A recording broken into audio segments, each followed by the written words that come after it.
우리가 이 세상을 살면서 가장 싫어하는 것이 있다면 고난이 아닌가 그렇게 생각을 합니다. 고난이란 괴로움과 어려움을 당하는 것을 말합니다.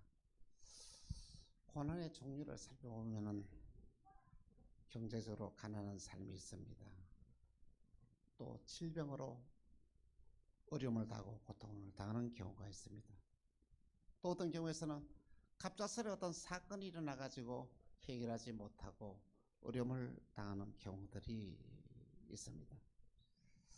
그런데 우리는 이 고난을 당할 때 우리 자신의 능력과 힘으로서 해결할 수 없는 일들이 너무너무 많이 있다는 것입니다. 더구나 이 세상을 살아가면서 참 하루하루의 삶이 결코 만만하지 않은 것 같습니다. 직장 생활도 보통 일이 아닙니다. 치열한 경쟁 사회에서 그 경쟁을 이기고 승리하는 삶이 얼마나 힘들고 어려운 일인지 모릅니다. 또한 사업하는 것도 마찬가지입니다. 너무 시대가 바뀜으로 말미암아 너무 힘든 고통을 겪는 사업하는 자들이 우리 주위에 얼마나 많이 있는지 모릅니다. 하루하루 우리 인생의 삶이 정말 하나님의 은혜가 아는 것은 극복하기 어려운 시대를 오늘 우리는 살아가고 있습니다.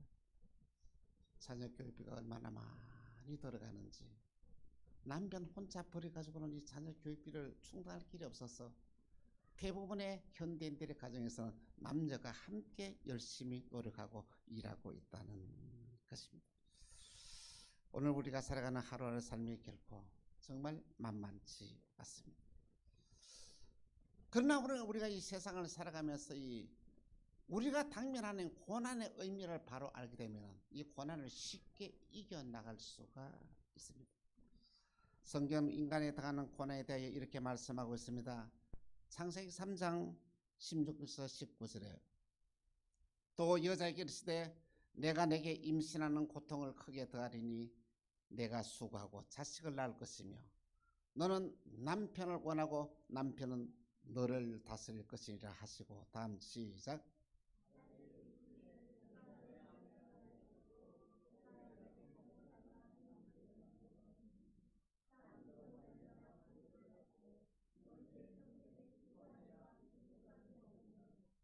땅이 내게 가시 덤불과 엉터리를 낼 것이라 내가 먹을 것은 밭의 채소인즉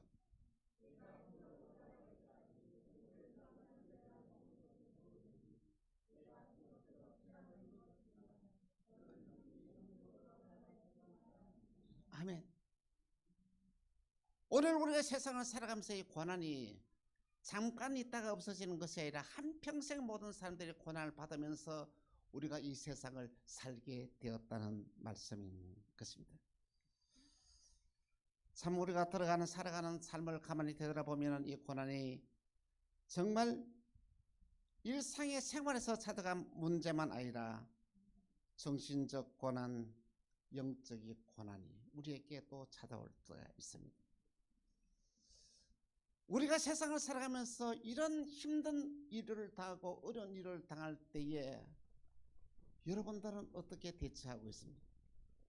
오늘 저와 여러분이 분명히 알아야 될 것은 내가 당하는 고난의 현장에 예수님이 나와 함께 계시다는 사실을 꼭 기억해야 됩니다.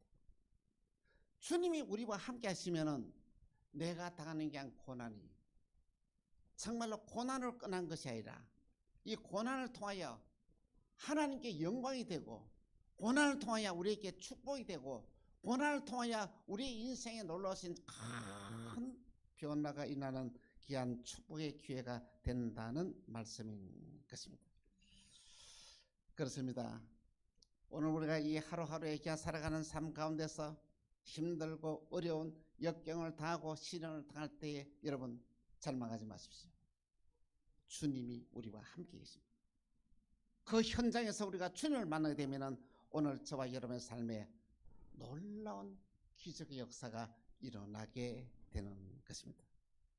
그런데 가만히 생각을 해보면 여러분 이 고난이 우리에게 나쁜 것만 있는 것이 아니다는 것이죠. 고난을 통하여 힘든 일을 당하고 어려운 일도 당하지만은 고난을 통하여 우리에게 주어지는 축복이 더 크고 놀랍다는 사실을 우리는 깨닫게 됩니다. 만일 여러분이 이 세상을 한평생 살아가면서 어려움을 한 번도 안 겪고 고난을 겪지 않는 사람이 있다면 이 사람은 여러분 진정으로 축복받은 사람일까요? 이런 자에게 진정한 감사가 일어날까요? 고난을 경험하지 않는 자가 진정한 행복과 기쁨을 누리며 살 수 있을까요? 고난을 경험하지 아니한 자가 어떻게 진정으로 하나님을 의지하고 살 수 있는 이 믿음으로 성숙할 수 있을까요? 저는 불가능하다고 생각합니다. 그래서 하나님이 우리에게 고난을 선물로 주셨다는 말씀인 것입니다. 오늘 저와 여러분의 당면한 모든 것들을 갖다가 하나님의 선물로 우리 한번 받아보자는 것이죠. 이 고난을 하나님의 선물을 받으면 여러분의 삶 가운데서 하나님이 처음에 약속하시고 하나님이 고난을 우리에게 주신 그 목적이 이루어지는 놀라우신 기적의 역사가 일어나게 될 줄 저는 확신합니다. 믿음의 조상 야곱은 20년 동안 고난을 겪으면서 그의 신앙이 얼마나 성숙되어지고 하나님 앞에서 인정받게 되고 그가 축복된 삶을 살 수 있는 귀한 역사가 일어나는지 모릅니다. 그는 장자의 축복을 사모했습니다. 이 장자의 축복을 받기 위하여 형에게 팥죽 한 그릇으로 장자의 명분을 사고 아버지를 속이고 형을 모습으로 들어가서 이 축복을 받습니다. 그 일 후에 그는 형의 낯을 피하여 도망을 갑니다. 야곱이 에서를 대신해서 아버지께 축복받은 소식을 듣고 이 형은 동생을 죽이기로 결심했던 것입니다. 그래서 그는 외삼촌 라반의 집으로 도망을 갔습니다. 거기서 열심히 하루하루를 살아가고 있는데 외삼촌 라반은 이 야곱을 어떻습니까? 이용하는 겁니다. 야곱을 속이는 것입니다. 야곱과의 계약을 파기하는 것입니다. 몇 번이나? 10번이나 이런 일들을 행합니다. 그럼에도 불구하고 이 야곱은 바뀌지 않습니다. 그것을 받아들여. 그러는데 어떻습니까? 그 어려움을 당할 때마다 외삼촌에게 속을 때마다 자기가 아버지를 속인 것을 회개해요. 그랬더니 하나님께서는 놀라운 역사를 이룹니다. 그토록 속고 속았던 이 외삼촌 라반에게 하나님께서 뭐냐면 하나님의 방법으로 야곱에게 축복해 주는데, 여러분 야곱은 외삼촌에게 속은 것보다도 갑절의 축복이 그대로 밀려오게 됩니다. 외삼촌의 재산이 모두 다 야곱으로 옮겨지는 놀라운 일들이 일어나게 되는 것입니다. 그는 야복강가에서 하나님과의 실험을 하면서 그의 운명을 바꿉니다. 고향으로 돌아오는데 누가? 자기의 형이 기다리고 있다는 것이죠. 군대를 거느리고 야곱이 돌아오면 야곱을 죽이겠다고 그것을 기다리고 있다는 것입니다. 그래서 야곱이 할 수 있는 건 뭐냐? 하나님을 만나고 하나님께 기도하는 일밖에 없다고 생각하고 야복강에서 기도하는데 하나님이 찾아왔습니다. 그를 붙잡고 실험을 합니다. 실험을 했다는 것은 하나님께 부르짖어 기도했다는 것입니다. 그랬더니 내 손을 놔라 합니다. 주님, 나에게 축복하지 않으시면 내가 이 손을 놓지 않겠습니다.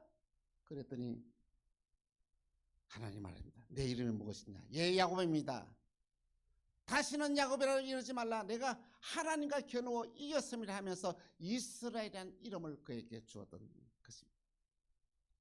야곱은 고난을 통하여 하나님을 만나게 되고 고난을 통하여 새 이름을 받게 되었던 것입니다.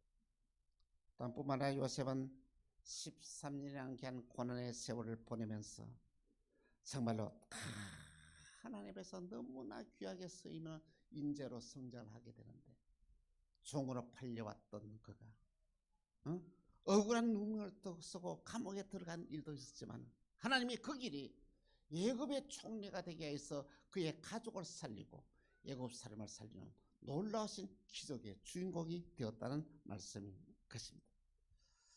우리 믿음의 조상들은 어려움을 당할 때, 고난을 당할 때에 불평하지 아니하고 짜증내지 아니하고 믿음으로 아멘을 받아들였습니다.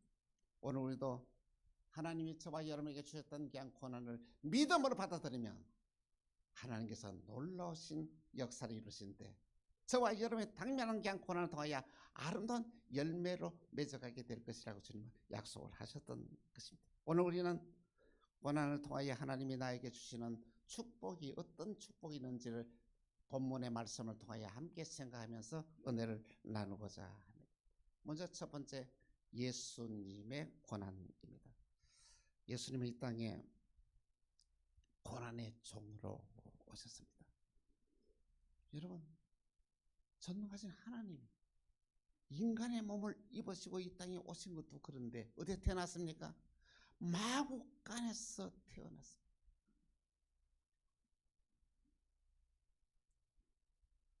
예수님은 이 땅에 사셨을 때에 정말로 힘든 일들, 어려운 일들을 많이 겪었습니다. 예수님은 30년 동안의 귀한 삶을 살면서 너무 힘든 역경을 이기고 나갔습니다.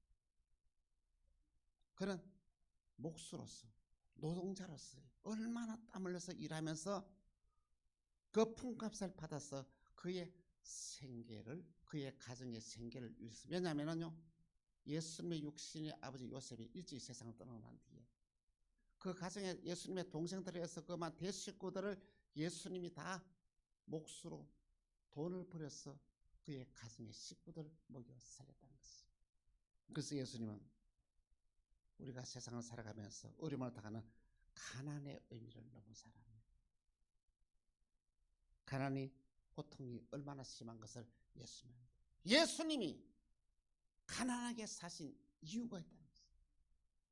고린도후서 8장 9절입니다. 같이 시작. 우리 주 예수 그리스도의 은혜를 너희가 알거니와 부요하게 하신 이로써 너희를 위하여 가난하게 되심은 그의 가난으로 말미암아 너희를 부유하게 하시며. 할렐루야.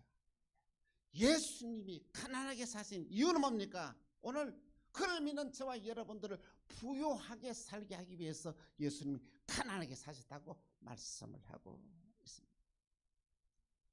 여러분, 부유한 삶이 어떤 삶일까요?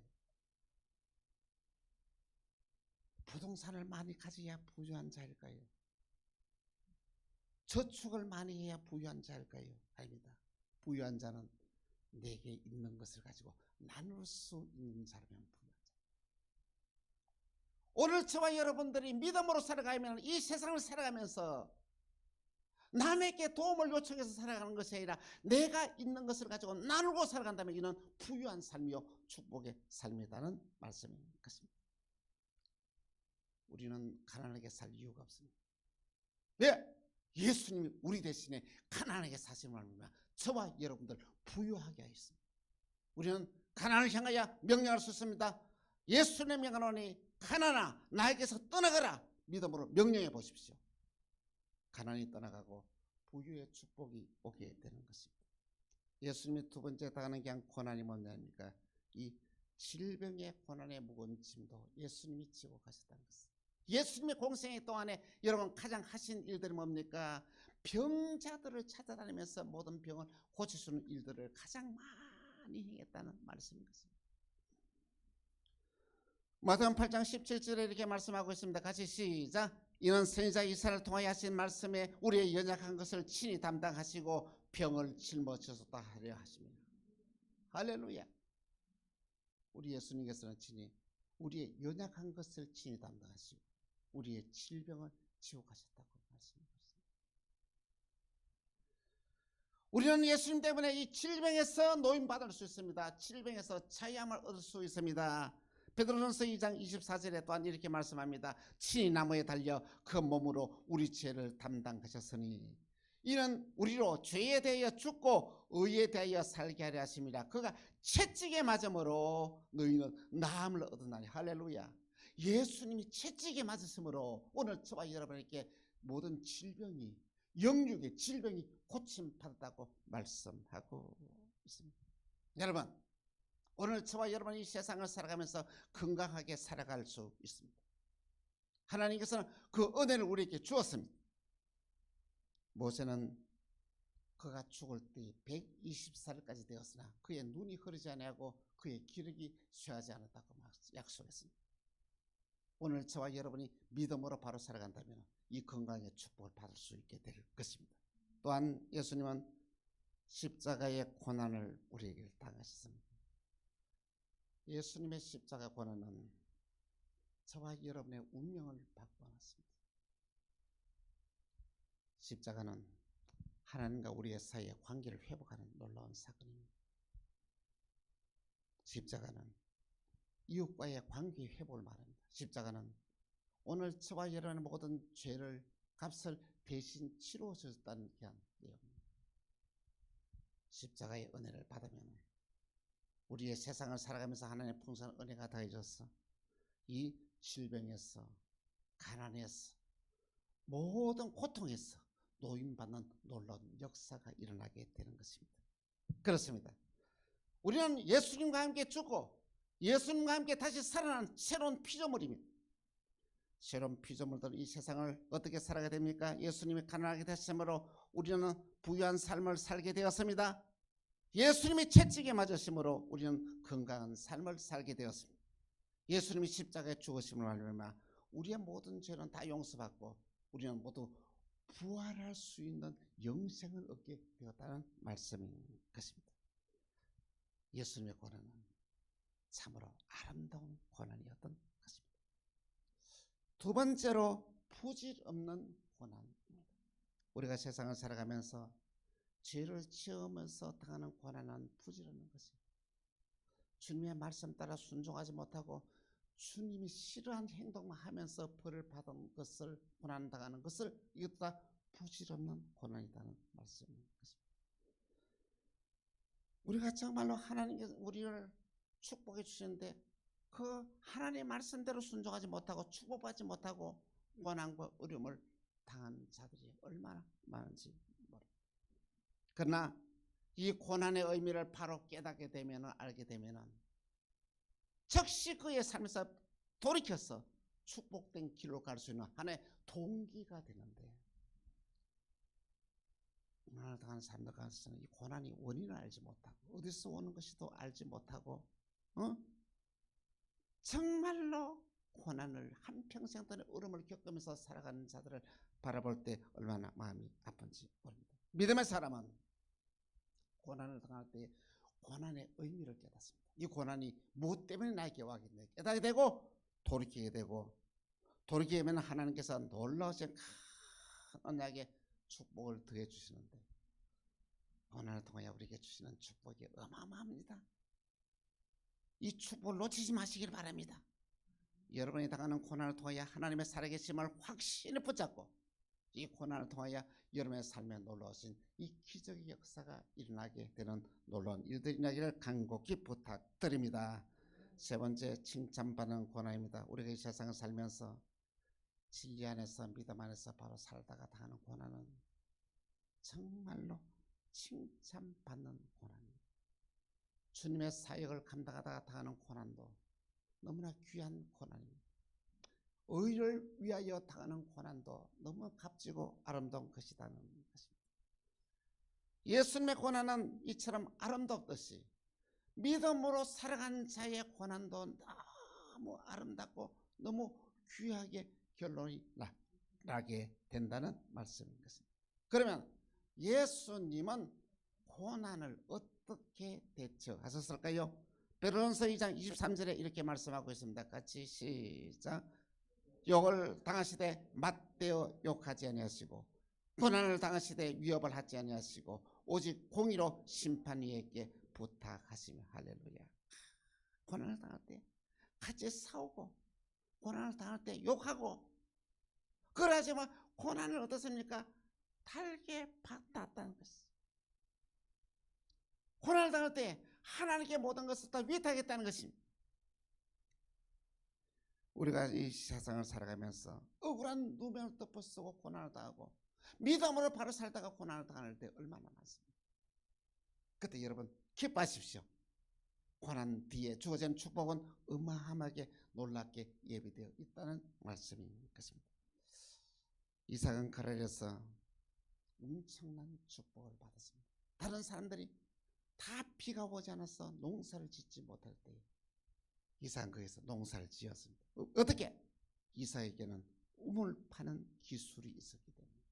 그래서 사람들을 다 놀고 있는 사람들 불러서 우물을 파서 그 우물물로 농사를 지었는데 세상에 농사가 갑절의 축복을 받게 됩니다. 농사가 너무나 잘 되었어요. 다른 사람들 농사를 짓지 못했는데 이삭의 가정만 이 풍년이 되었으니까 곡식값이 얼마나 비쌌겠냐는 것이죠. 그것을 가지고 또 가축으로 또 재택을 투자를 해서 이삭은 말이야 순식간에 큰 부자가 되었던 것입니다. 여러분 이삭이 복받는 것을 갖다가 그 아비멜 왕은 볼 수가 없는 거예요. 심통이 나서 견딜 수가 없는 거예요. 그래서 찾아와서 말합니다. 이삭이 말합니다. 이제 내가 이렇게 너가 잘 되었으니 이제는 이곳을 떠나라. 아니 정착해서 이제 좀 살만하니까 그곳을 떠나래요. 그런데 이삭은 싸우지 아니하고 그곳을 떠납니다. 그걸 떠나면서 아브라함한테 파놓았던 그냥 우물을 다시 손을 봐서 아브라함에게 또 우리 우물을 만들었더니만은 그랄 목자들이 와가지고 뭐 또 말합니다. 이것은 우리 것이다. 내 나라. 또 싸우지 않고 이삭은 또 떠납니다. 또 떠나서 또 우물을 또 얻었더니만 세상에 또 그랄 목자리다 가서 이것도 우리 거다 내 나라. 그 이름을 신나라고 불렀습니다. 그리고 그 다음에 또 양보하고 또 우물을 팠더니 다투지 않았습니다. 그래서 그 이름을 로봇이라는 우물의 이름을 지었던 것입니다. 그 우물을 얻고 난 이후에 이삭은 브엘세바로 올라가서 제단을 쌓고 하나님께 예배를 드립니다. 하나님 감사합니다. 이제는 여기에 정착하게 하시니 감사합니다 라고 했더니 그날 밤에 하나님 나타나서 들어오지 말라. 내가 너와 함께 하리라.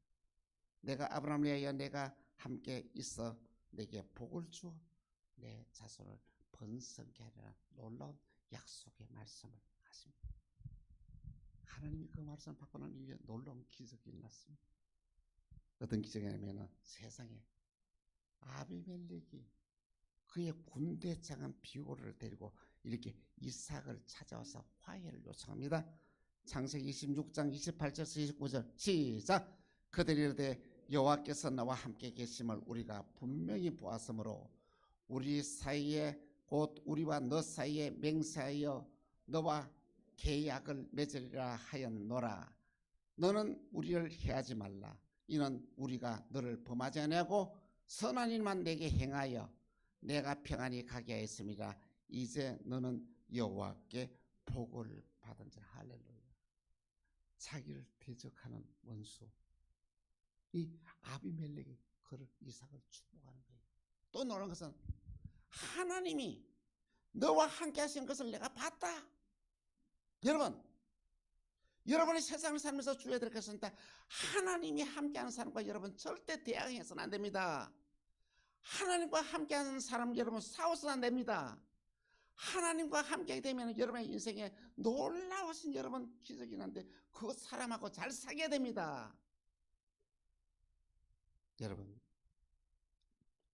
우리가 주님으로부터 인정받으니 여러분의 삶 가운데 진정으로 축복의 주인공이 되는 놀라운 기적이 일어나게 되는 것입니다. 여호와께서 너와 함께 하심을 보았노라. 오늘 우리의 삶을 보고 주위의 사람들이 저 사람은 하나님이 함께 하시는 사람이야, 저 사람은 하나님이 함께 하시는 사람이야, 이 고백이 나오게 해야 된다는 것입니다. 그러면 여러분의 고난은 값진 영광의 멸류관이 될 것입니다. 사랑하는 성도 여러분, 여러분이 당하는 고난은 어떤 고난입니까? 하나님 앞과 사람 앞에서 범죄하여서 당하는 부질없는 고난입니까? 아니면 하나님의 의를 위하여, 주의 몸된 교회를 위하여, 복음을 위하여 헌신하다가 당하는 고난. 부질없는 고난은 빨리 끝나는 것이죠. 부질없는 고난을 당할 때 여러분 죄를 회개해야 됩니다. 그리고 하나님께 맡기고 돌아와야 됩니다. 그러면 하나님이 모든 것을 책임지시고 여러분의 모든 신앙을 회복하고 여러분의 삶을 회복하는 놀라우신 축복이 임하게 될 것입니다. 우리는 고난을 당할 때에 참고 인내해야 됩니다. 고난을 참고 인내하게 되면 하나님은 이 고난을 통하여 너무너무 아름답게 열매를 맺게 하고, 이 고난을 통하여 엄청난 축복의 세계에 들어가게 하고, 이 고난을 통하여 하나님께 영광이 되게 하는 놀라운 역사를 주님은 고난을 통하여 이루어 가신다는 놀라운 사실을 잊지 마시기를 바랍니다. 예수님은 우리를 위하여 고난을 당하셨습니다. 예수님이 가난하게 사심으로 저와 여러분들은 부유한 삶을 살게 되었습니다. 예수님이 채찍에 맞으심으로 저와 여러분들은 건강의 복을 받았습니다. 예수님이 십자가에 못 박혀 달려 돌아가심으로 저와 여러분에게 모든 죄에서 용서받고 의인이 되었습니다. 죄가 용서받다는 것은 오늘 저와 여러분에게 저주의 영적이 떠나갔다는 말씀인 것입니다. 우리에게 닥치는 모든 고난을 우리가 믿음으로 받아들였습니다. 고난의 아름다운 열매가 여러분의 삶 가운데 풍성히 주렁주렁 맺어지기를 주 예수의 이름으로 축원합니다. 기도하겠습니다. 주님 감사합니다. 우리가 세상을 살아가면서 당하는 게 고난이 부질없는 고난이 아니라 아름다운 고난이 될 수 있도록 은혜 위에 은혜를 더해 주시고 크신 사랑의 능력으로 오늘 우리에게 충만케 하여 주옵소서. 하나님께서 우리에게 이 고난을 통하여 언약되어지는 놀라우신 축복의 말씀을 우리에게 주셨는데, 이 고난을 통하여 하나님의 언약하신 축복의 세계에 우리 모두 다 들어가는 복의 복을 더하여 주옵소서. 주 예수 그리스도 이름으로 기도합니다. 아멘.